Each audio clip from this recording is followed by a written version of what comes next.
Also article.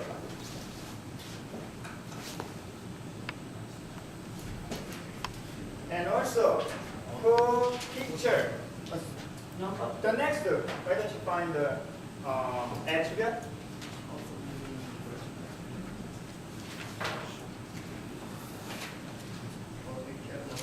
Picture has a number. Probably we can use the number as key attribute. Right? Then a day and height and width. Height and width. Right? Okay. Then also if you want to, you can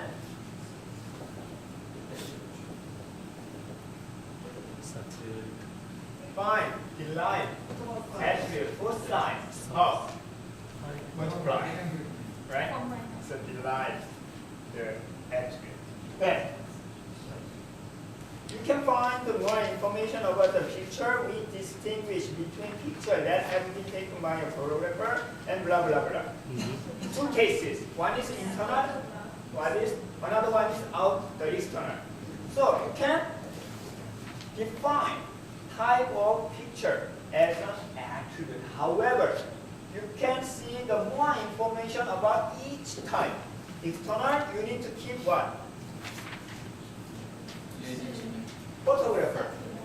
Okay? Then external, agency and price. So, in simple case, you can create as many as, but they cannot represent the meaning of the description. Right? So, we decide to use subclass. internal, external. Both of them are pictures, right? Then, is it the disjoint or overlap? Disjoint. It's definitely disjoint. And also it should be either of that, right? There's no other case in this case. And what will be the attribute of internal? It's a photographer. Name. And? That's it. And what about the external? Name. The Price. agency, name, Price. and price. Okay, very nice. Yes. Based on taken by, and the class should be photographer and Oh yes, if this one is overlap, which means it can be internal, it can be also external. That doesn't make sense. if it's on. Okay? So that's the reason it's a disjoint in this case. Anything else? Pretty much. That's the example of this one. And what about the person? Let's move to the person. Where's the person? Let me go to the person first. Okay. Person mentioned in an article or who are shown a picture is stored separately. So which means there are two types of person. One is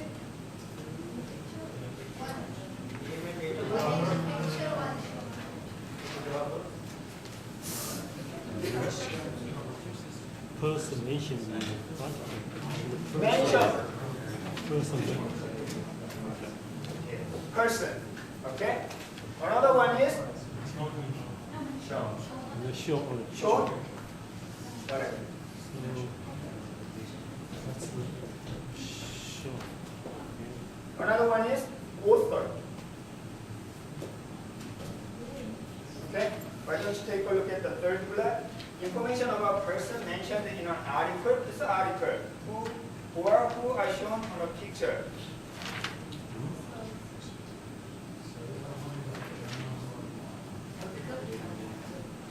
Hold on. This is who are shown on the picture. Show a picture or mention an article. Hold on.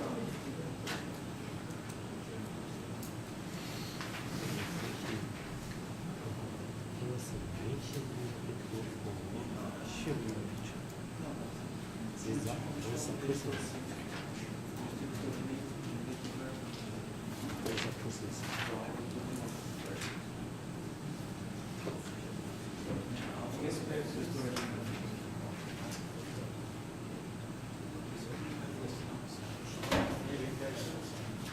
What is a good idea?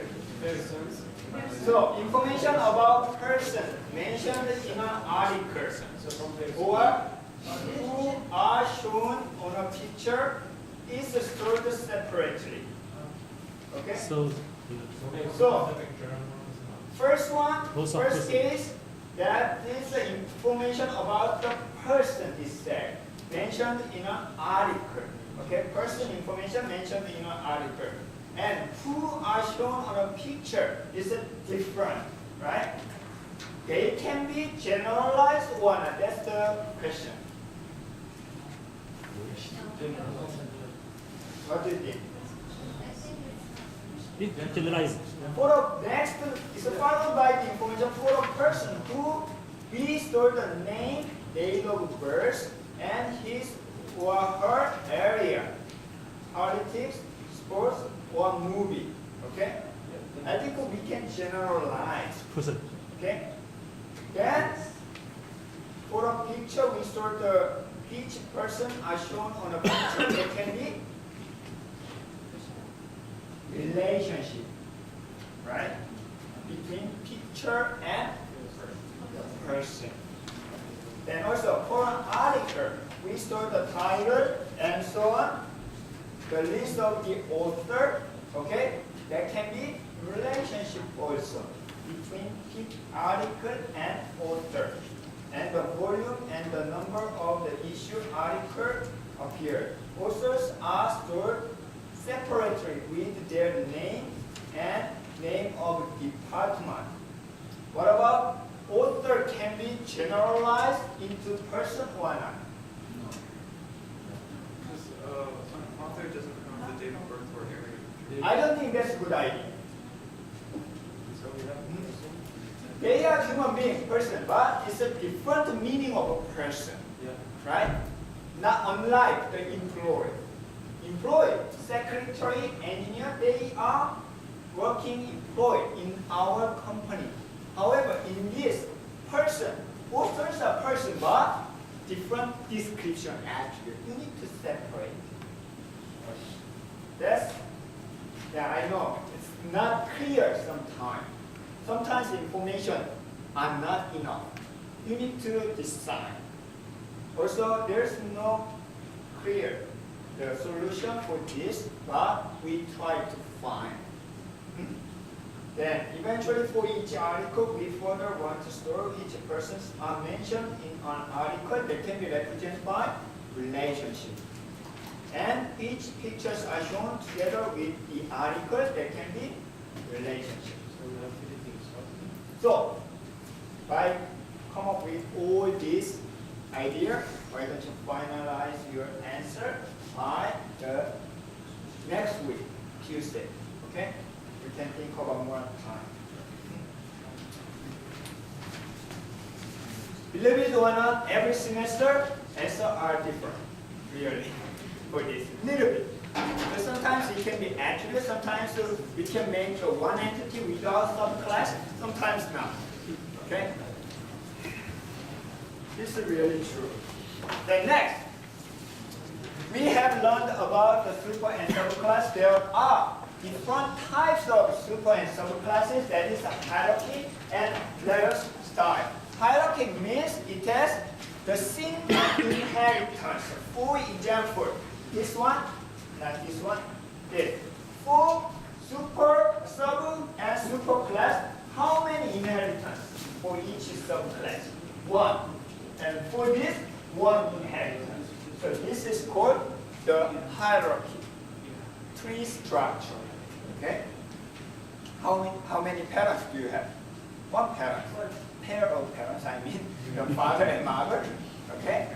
It doesn't make sense. Even though you have you are adopted, okay? Your biological parents are same, right? Think about such a way. However, sometimes there are subclasses inherited by multiple superclasses. That is like this one. Engineering manager is a subclass of engineer, as well as as a subclass of manager as well as a subclass of salaried employee. In total, how many entities?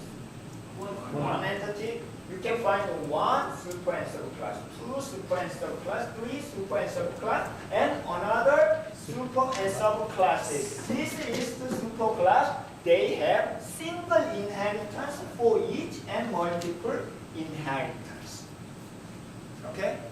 That can be possible also. This engineering underbar manager inherit not only this automatically from employee. Okay? So it has a social security as well as all information about the employee and engineer, manager, and salaried employee. This is called letters the structure. Most generalized the structure in ER modeling. One more thing, last thing, that is the union type.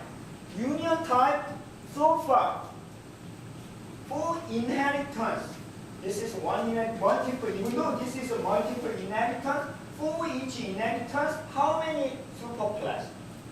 One superclass for each inheritance. What about this? One superclass, this inheritance. One. Sometimes there exist multiple superclasses for one inheritance, like the father, mother, they are parents and inherit to me. Okay, that is called union type. Union type is called sometimes category. Okay, let's take a look at the example. Owner, okay, owner actually inherited by three superclasses. One inheritance but three superclasses. Each superclass, each entity, this is entity, this is entity, this is entity. Different entity in this case. Okay? Then, in this case, each one has their own key attributes, so different. However, this is an example of owner of car. When you finance your car, how many owners? Me, owner. And your bank, financial bank, is another owner. I never seen my title yet because my bank owns my title. And when I come to pay off my payment for the car loan, they will send the title because they are the owner. Also, there's a finance program from the manufacturer company. So there are three types of category of the owner. We can use the U to represent such a union type. It's called a category. The problem is, what is the ID of the key attribute of this one? We cannot use the social security number, we cannot use the B name, we cannot use C name. We need to create common. The key attribute that can be, for example, owner ID, something like that. Okay? Even though you inherit all information, including key, there cannot be key of owner. Instead, you need to create because all of them are different. Usually, these union types happen in categorized information. Categorize like the owner. So this is another example. Registered vehicle. We can categorize into car and truck superclass. Not frequently happen, but there may be possible. This is the example of super and subclasses. How many entities? One. For person. And is this the hierarchy or letters or the union type? What are they? It's a letter, right? Because it has multiple inheritance. But it's not union type. For each inheritance, only one. Always one superclass. Okay? So it's a letters type. That's it. Eventually, we will convert this one into database model. What is the database model? We don't know yet. Okay? So first, next time after your exercise set, we will learn about what is the database model. Okay? Then we learn the logical model, ER model. We know the database model, like the relational model. Then we can combine together. That's the overall thing that we are doing in this database design class. So before you leave, why don't you submit your first homework? Also, you have the second homework. So please by the next week, Tuesday. It's just a hard copy, just like this, hard copy only. Okay, you don't have to submit to the Canvas except the distance learning student.